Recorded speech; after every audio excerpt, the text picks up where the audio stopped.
Hello and welcome to this video, which is the round recap for round 7 of the 2016 London Chess Classic. Yeah, I think it's been a pretty interesting tournament so far, with a real highlight in round 6, that great win that Fabiano Caruana managed over Hikaru Nakamura in the Najdorf, and we'll actually see a little bit of a continuation of this game today. But this will be the main focus of this video and be examined later. Yeah, we have 5 games total to look at in this round recap. I'm going to be brief with the other games. They were interesting, but not as, let's say, deep and complicated as our main course. So I'm going to start with Wesley So with white against Kramnik. That was a Queen's Gambit declined with bishop to f4. This line was extremely popular today. We will actually see that it's playing in 3 of the 5 games, which is a bit of a statistical anomaly. Kramnik plays with knight bd7, which is his main line. And here in the game Giri Topalov, which is actually still going on, Giri played c5 here to gain some space. We'll have a quick look later. In this game here, So played the normal move a3, which is played quite a bit there.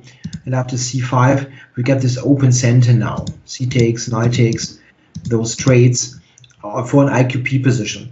This line has an extremely solid reputation, actually, for both sides. White risks absolutely nothing here, but black is also very fine. I think that suited So very well because he is leading in this tournament, and unless something extraordinarily happens, 2 or 3 draws will win him the Grand Chess Tour. I think he actually already has mathematically won, but I'm always a little bit, after the Chess Olympiad with that weird tiebreak systems, I'm a little bit conservative with those statements. So what did we get here?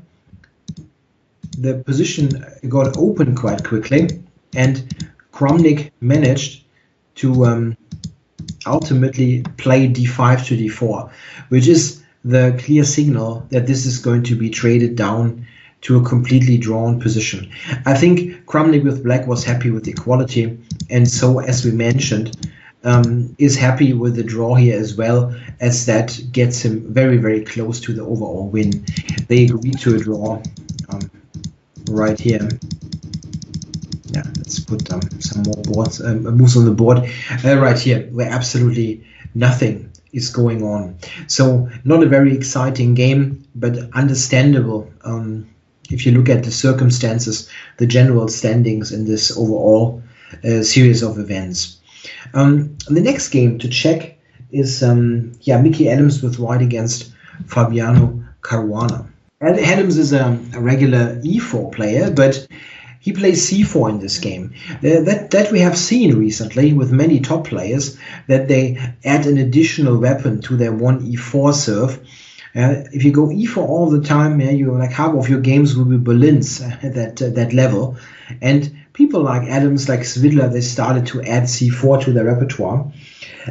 Here we got a symmetrical defense actually, where Caruana relies on the so-called Botvinnik setup with e5 here that gives a hole on d5, but black has a very good grip in the center.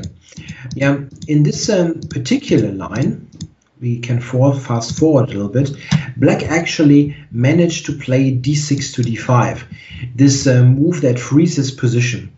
The interesting thing is that first glance you would think like black is completely fine here because he actually has more space.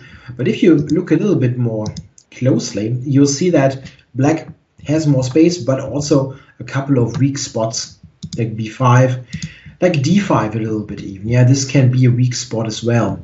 And Adams, he went for an interesting decision. He took on c6 here. And after the recapture, we saw that black's pawn structure was a complete mess on the queen side. However, white has given up his important fianchetto bishop. So it's an interesting fight between dynamics and structure. But the structure clearly on white side, but black has 2 bishops. And very often, in fact,